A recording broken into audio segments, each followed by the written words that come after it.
Assalamualaikum dan selamat pagi murid-murid. Waalaikumsalam. Selamat pagi, cikgu. Baiklah, hari ini kita akan sambung pelajaran kita di dalam unit yang sama, iaitu unit 4 haiwan.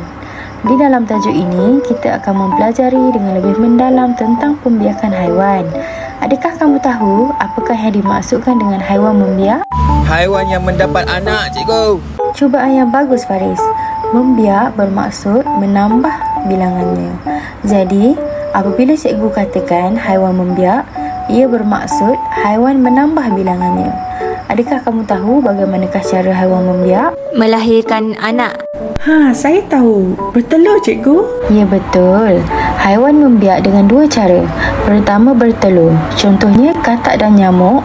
Dan yang kedua dengan cara melahirkan anak. Contohnya kangaroo dan ikan lumba-lumba.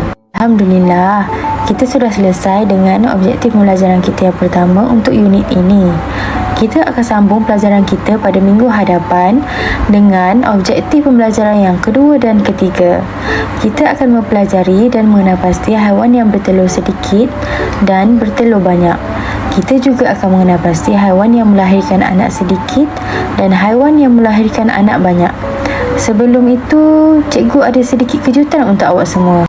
Kejutan apa tu, cikgu? Pada minggu hadapan, iaitu pada hari Isnin, pihak sekolah akan mengadakan lawatan sambil belajar ke zoo negara. Wah, seronoknya. Tak sabar saya hendak melihat pelbagai jenis haiwan. Betul tu. Jadi, saya akan mengedarkan surat kebenaran ibu bapa dan saya harap kamu semua dapat minta persetujuan daripada ibu bapa untuk mengikuti rombongan sekolah ini. Saya juga akan menerangkan beberapa peraturan yang kamu semua perlu ikuti sepanjang lawatan berlangsung. Yang pertama, jangan sentuh haiwan sesuka hati. Ini adalah atas faktor keselamatan kamu semua. Yang kedua, jangan mengusik haiwan semasa tidur, ya. Dan akhir sekali, jangan bagi makanan kepada haiwan secara sembarangan. Okey murid-murid, kita sudah sampai di zoo negara. Ingat ya semua peraturan yang telah saya beritahu tempoh hari? Baik, cikgu. Kami akan ikut peraturan yang cikgu dah jelaskan. Yang boleh kita lihat, terdapat banyak haiwan yang tinggal di dalam zoo ini. Saya nak kamu semua memerhati setiap haiwan yang berada di zoo ini dan kenal pasti sama ada haiwan-haiwan ini bertelur atau melahirkan. Cikgu, lihat. Banyaknya ayam. Cikgu ada satu soalan. Adakah ayam bertelur atau melahirkan anak? Bertelur. Ya, tepat sekali. Ayam bertelur di dalam sarang dan ia akan menjaga dan mengeram telurnya sehingga menetas.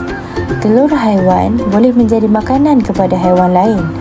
Oleh itu, haiwan yang bertelur menjaga dan melindungi telurnya daripada dimakan oleh haiwan lain. Cikgu, kalau burung pula, burung pun menjaga telurnya sama seperti ayam ke? Ya, betul. Burung juga mengeram telurnya di dalam sarang. Burung membuat sarang di atas dahan pokok. Telur burung dapat dilindungi daripada dimakan oleh haiwan lain yang berada di bawah pokok. Oh, macam tu. Cikgu, jom kita ke taman buaya. Okey, jom. Cuba kamu lihat buaya di sana. Buaya bertelur atau melahirkan anak? Cikgu, buaya bertelur kan, cikgu? Pandai, Farah. Ada haiwan yang bertelur banyak dan ada haiwan yang bertelur sedikit.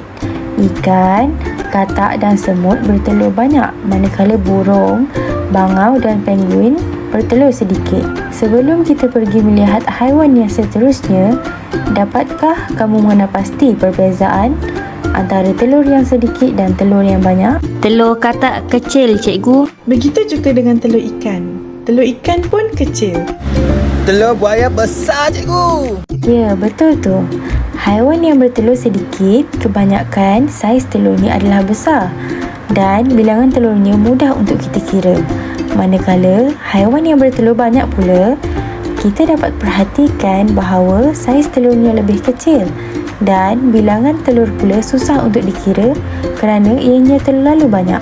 Baiklah murid-murid, sekarang jom cikgu tunjukkan haiwan yang melahirkan anak. Sekarang kita berada di kawasan harimau. Harimau merupakan salah satu haiwan yang melahirkan anak. Cikgu, nak tanya, harimau melahirkan anak berapa ekor Untuk pengetahuan kamu semua, haiwan yang melahirkan anak mempunyai bilangan anak yang tidak sama banyak. Harimau akan melahirkan anak 3 hingga 4 anak bagi satu kelahiran. Baik cikgu, saya dah faham. Cikgu, bagaimana dengan ikan lumba-lumba ini? Bagus soalan kamu. Ikan lumba-lumba melahirkan anak yang sedikit. Selain ikan lumba-lumba, haiwan lain seperti tenggiling, lembu, gajah juga melahirkan anak yang sedikit. Seterusnya, jom kita lihat arnab di sana. Jom!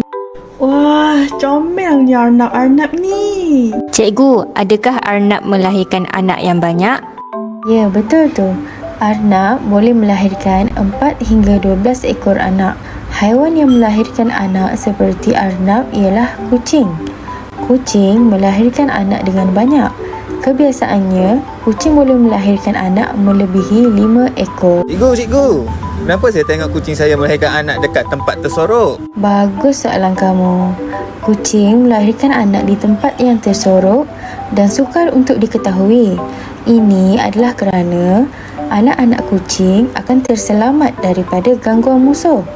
Haiwan yang melahirkan anak akan menjaga dan menyusukan anak-anak yang baru lahir. Siapa kenal yang kat depan tu haiwan apa? Gajah. Pandainya kamu semua. Rupanya kamu dah kenal gajah ya?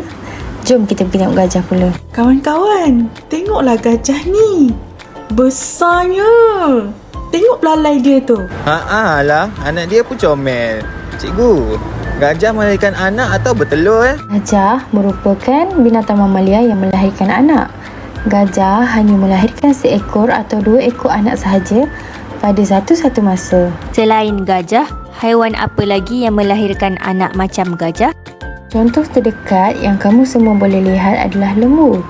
Lembu antara haiwan yang melahirkan anak. Begitu juga dengan kambing dan biri-biri. Oh, macam tu. Sekarang baru saya tahu dengan jelas tentang pembiakan haiwan.